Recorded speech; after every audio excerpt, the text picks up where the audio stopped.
All right, here we go. It's all done. As you can see, we got it almost to the top on this one, like to the top on this one.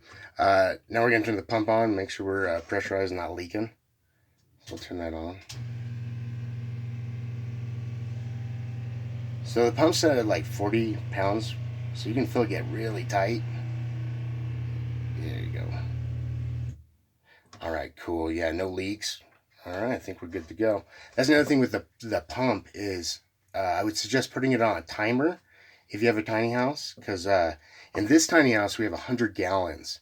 So if we're not putting our pump on a timer and we decide to even go to like dinner, and like I said, this slips off after a while if you don't double clamp it and push it up.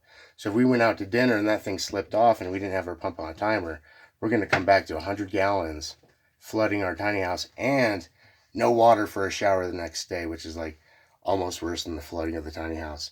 So yeah, make sure you put your pump on a timer. And if you hear it, if you don't have your pump on a timer, or you do have it on a timer and you hear it running when you're not running water, that's a surefire sign that you have a leak somewhere.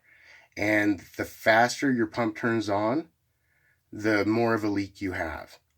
So if you have it and your pump turns on and you're like, oh, I hear it go brrr every like 5 minutes, you probably have like a pinhole leak somewhere that might just dry up.